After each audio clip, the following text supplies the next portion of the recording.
In 2016, a hotel security guard was handed $100,000 in cash. Yeah. And his job wasn't to protect a high-profile VIP or, stop a robbery.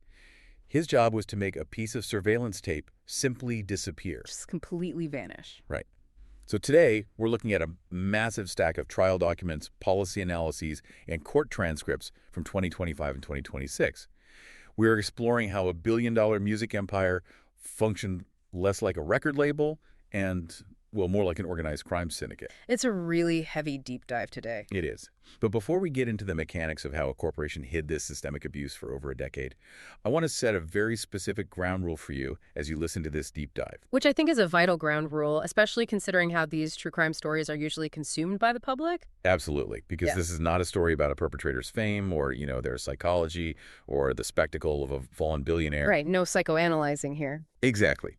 We are not going to spend time figuring out what made a music mogul tick or marveling at his cunning. Yeah. If you are looking for the story of a monster, you're just in the wrong place today. We are here to talk about the immense reality-altering courage of the survivors who dismantled a machine that literally everyone thought was untouchable. And if we connect this to the bigger picture, to do that, we really have to start with the people who actually bore the weight of that machine. Yeah. So I want to introduce you to Cassandra Ventura, who is known to the world as the R&B singer Cassie. If you're listening to the radio in the mid-2000s, her voice was everywhere. Oh, absolutely everywhere. She was huge. She is this incredibly vibrant artist who skyrocketed to fame. On the strength of her sheer talent, she signed a massive 10-album record deal when she was, I think she was just 19 years old. 19, just a teenager. Yeah. But beyond those Billboard hits, she is just a powerhouse of a human being. Today, she is a mother of 3 beautiful children. She's married to a personal trainer named Alex Fine. And when all of this legal action began to unfold, he put out this incredibly moving statement. I remember that statement. It was really powerful. It was. He pointed out that he didn't, save his wife from the situation she survived. He actually said, Cassie saved Cassie. She alone broke free. Wow. Yeah. So before we talk about any crimes or any federal trials, we have to center her. Because Cassie's survival and her eventual decision to speak out, it really cracked open this entire ecosystem of silence. It did, because Cassie's story didn't happen in a vacuum, which really forces us to ask the uncomfortable question, how does a multi-million-dollar corporation manage to hide a reality of ongoing psychological and physical coercion for 10 full years? Right, because it's never just one person keeping a secret. Exactly, it wasn't. Ventura's testimony, alongside the incredibly brave accounts of other survivors, like an anonymous woman known in the court documents as Jane, they exposed a vast infrastructure. We are talking about a music executive, Sean Combs, who basically utilized a whole network of staff to hold these women's careers, finances, and personal safety hostage. Okay, let's unpack this, because reading through these trial documents, I am struck by how mundane the mechanics of the abuse actually were. The math of the cover-up. Yes, the actual math. We have that $100,000 paid to the hotel guard to bury the 2016 footage of a violent attack on Ventura. And then we have a $30,000 payout to Ventura's former friend, Carrie Morgan, after Morgan witnessed an assault. Right. It's less like a typical criminal enterprise and more like it's like a corporate money laundering scheme. But instead of laundering cash, they're ordering abuse. That is a staggering way to put it. Abuse laundering. Yeah, think of it like a modern-day feudal fortress, right? The drawbridge isn't controlled by chains anymore. It's controlled by non-disclosure agreements, a financial leverage, and a small army of complicit staff acting as guards. They keep the victims trapped inside and the truth locked out. So how much of this abuse was essentially corporate-sponsored silencing? Well, abuse laundering really captures the corporate complicity perfectly. If you look at the source material from the R Street Institute analysis we have here, it breaks down these systemic enablers. Right, the 70 barriers. Yeah, they note that there are roughly 70 documented barriers that prevent survivors of sexual violence from coming forward. But 2 of those barriers become virtually insurmountable when you are dealing with this specific kind of wealth. I saw that huge list in our research stack. Which 2 barriers are you referring to specifically? Institutional betrayal and the weaponization of civil litigation. Let's look at how an NDA functions in this environment, right? Legally speaking, a non-disclosure agreement cannot prevent you from reporting a felony to law enforcement. That is just a legal fact. Okay, sure, on paper. Right, on paper. But in reality, if you are a 22-year-old assistant or a young artist whose entire financial life is controlled by the label, you simply don't have the resources to fight a billionaire's legal team in civil court to prove the NDA is void. The threat of the litigation alone is enough to bankrupt you? Exactly. So when the Human Resources Department, the private security detail, and the corporate lawyers are all literally on the payroll of the abuser, who do you report to? You don't. You're completely trapped. You're in a system where the very people who are supposed to protect you are being paid to silence you. Yeah. Which honestly makes the fact that Ventura, Jane, and these other women eventually breached that system even more incredible. Which brings us to the summer of 2025, the federal trial in Manhattan. Right. Taking the stand against a powerful figure who has systematically controlled your life. I mean, that requires a level of fortitude that most people cannot even fathom. It's unbelievable. And reading the trial transcripts, they are just heavy. I mean, we saw Cassandra Ventura take the stand for 4 grueling days. We saw Jane testify. Yeah. We saw a former assistant, identified as Mia, who described being completely isolated and coerced. We saw the singer Dawn Richard bravely step up to corroborate that atmosphere of violence. And the retaliation was so severe. Insanely severe.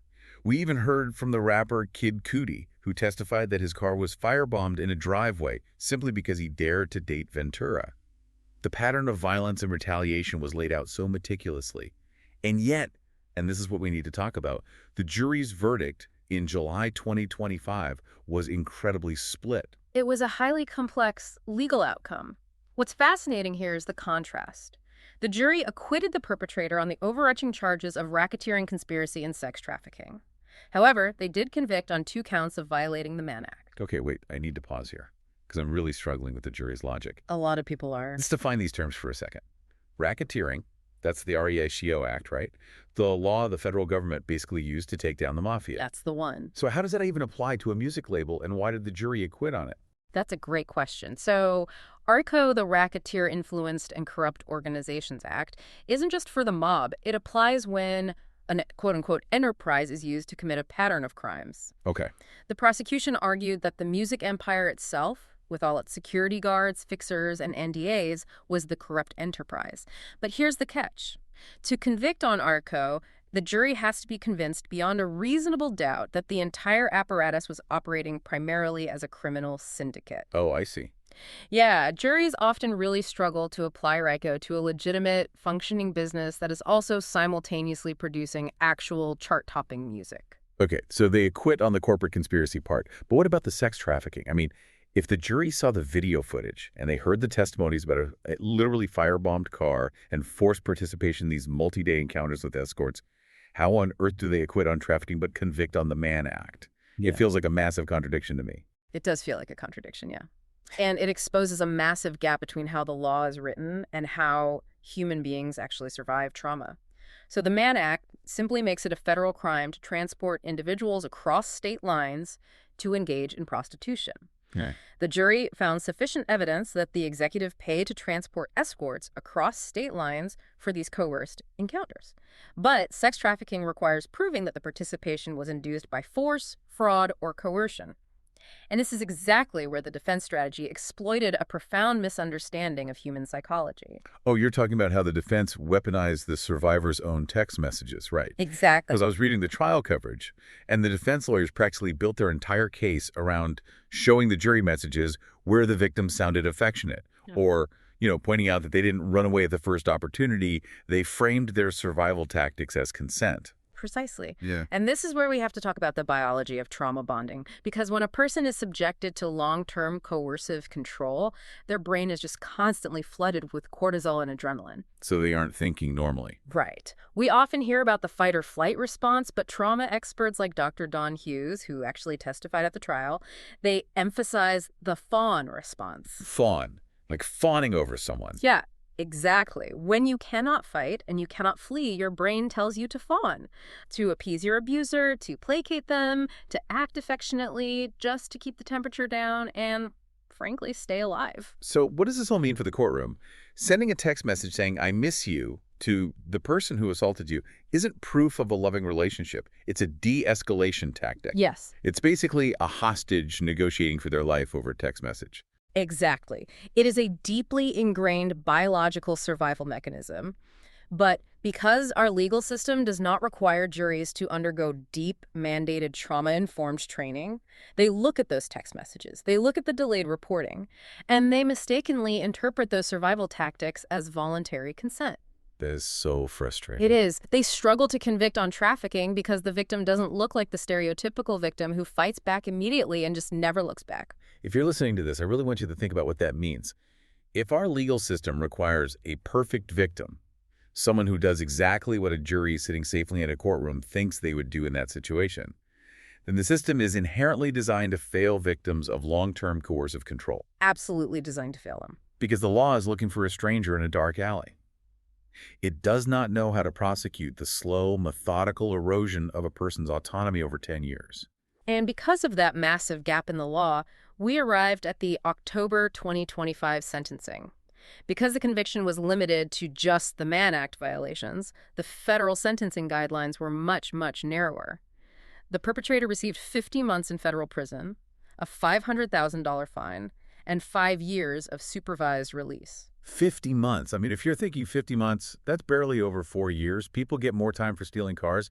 You are not alone. Not at all. The outrage over that sentence brings us right up to the present day, the spring of 2026, because this case is far from over. The aftermath is currently playing out in the appeals courts, and the legal maneuvers the defense is trying to pull off right now are just astounding. Yeah, the defense is currently in front of the Second Circuit Court of Appeals, and their core argument is attempting to reframe the nature of the abuse entirely. They are pointing to the fact that the jury acquitted on the sex trafficking charges. So, because of that acquittal, the defense is arguing that the deeply coercive, drug-fueled encounters, which, remember, were frequently recorded, should not be viewed as criminal acts, but rather as consensual adult activity. Wait. I need to understand the mechanism of this argument. How does a lawyer stand up in federal court and claim that tapes of coerced encounters shouldn't be penalized? Like, what is the actual legal loophole they're trying to thread here? They're actually attempting a First Amendment defense. You have got to be kidding me. No, I'm serious. They're arguing that since the jury didn't legally recognize it as trafficking, the recordings of these events should be classified as amateur pornography. Oh my God. And if it's amateur pornography, they argue, then producing and possessing it is protected speech under the First Amendment. Essentially, they are trying to use the constitutional protection of free speech to shield a perpetrator from the consequences of filming abusive encounters. That is just a stunning manipulation of the law. They are basically saying, because she was physically in the room and didn't run away, which we've already established as a biological trauma response, she's technically an actor in a private film. It is sickening. It really is. But, while highly paid lawyers argue about First Amendment loopholes for executives, we really have to look at the reality for the survivors right now, today. Cassie Ventura recently revealed that she has had to uproot her entire life. In 2026, she moved her family out of the New York area entirely because she is living with the ongoing, very real fear of retaliation. And that fear isn't just paranoia, it's rooted in the very real phenomenon of secondary victimization. The trauma doesn't just magically evaporate when the gavel falls. Right, the system keeps punishing them. Exactly. According to the policy papers in our stack, independent content creators and internet sleuths took it upon themselves to dig up and publicly dox the identities of anonymous survivors in this case. Like Jane. Which is just vile. It is. They treated these women's real lives and trauma like a true crime puzzle to be solved for social media engagement. Furthermore, when the perpetrator was sent to the Metropolitan Detention Center, reports indicated he actually received a standing ovation from fellow inmates. Wow. Yeah. It's a stark reminder of how deeply ingrained the reverence for power and the trivialization of survivors really is in our culture. I am looking at all these policy changes being proposed right now, and I can't help but feel a deep sense of frustration. I mean, yes, there is momentum. Legislators are pushing for sweeping bans on using NDAs in cases of sexual violence. It's just a huge step. It is. And we're seeing movements to extend the statute of limitations for civil claims, giving adult survivors more time to process their trauma. But here's where it gets really interesting for me. I compare it to treating a symptom while ignoring the disease. How do you mean? Well, yes, one music executive is currently in a low-security prison. But the true measure of success isn't his 50-month sentence. The real question is, has the machinery of the music industry actually been dismantled? We have this huge cultural reckoning happening, like everyone is talking about the Netflix docuseries produced by 50 Cent. But is the industry actually changing its DNA? Or did they just sacrifice one guy to protect the rest of the business? That really is the defining tension of 2026, because institutional disassociation is easy, and honestly, it's cheap. Yeah, it's just PR. Right. We saw universities quickly strip the perpetrator of honorary degrees, and charter schools rush to remove his name from their buildings. That is purely public relations. Dismantling the machinery means something entirely different. Everything it's financial changes. Exactly. It means record labels fundamentally changing their payroll structures. It means firing the security teams, the assistants, and the fixers who facilitate and look the other way when abuse happens. The cultural reckoning on television is loud, but systemic change is slow, it's quiet, and it requires us to watch what these corporations do, not what they tweet. Which means it requires us to keep paying attention to the victims, not the PR spin. And that brings up a really important mirror we need to hold up to ourselves. When the Netflix documentaries drop, when the trial updates hit our social media feeds, how are we, as the public, consuming this? Are we treating the pain of Cassandra Ventura and Jane and Mia as just true crime entertainment? Or are we actually listening to the systemic warnings these survivors are giving us about how wealth and power insulate themselves from accountability? That is exactly what I want you to sit with as we wrap up today's deep dive. Because the headlines love a spectacle. They love to focus on the private jets being grounded, the luxury mansions being raided, the dramatic downfall of a billionaire. It gets the clicks. It does, but that is just noise. The true center of gravity in this story, the only part that actually matters, is the immense, unbreakable strength of the women who stepped out of that fortress and spoke the truth. Their courage forced an entire legal and cultural apparatus to finally confront its own complicity. And their legacy is what we need to focus on. But I want to leave you with one final thought, something that wasn't in the courtroom transcripts but is looming right on the horizon for us.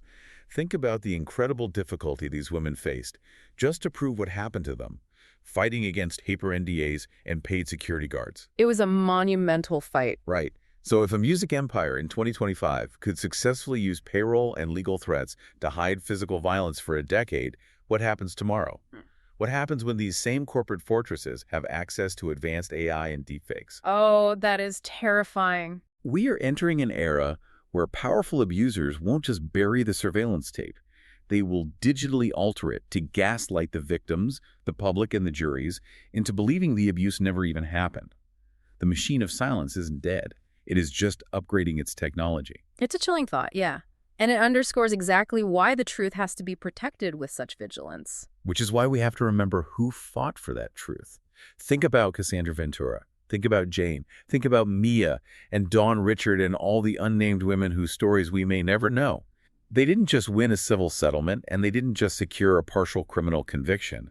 What they actually did was shatter a blueprint of corporate-protected abuse that had worked flawlessly in the entertainment industry for decades. They finally broke the mold. They threw a wrench into the gears of the machine. So consider this. When the dust finally settles and the perpetrator's release date comes and goes, history should not remember this as the story of a music mogul's crimes. History must remember this as the exact moment a group of brave women forced an entire culture to finally look at the human cost of its entertainment.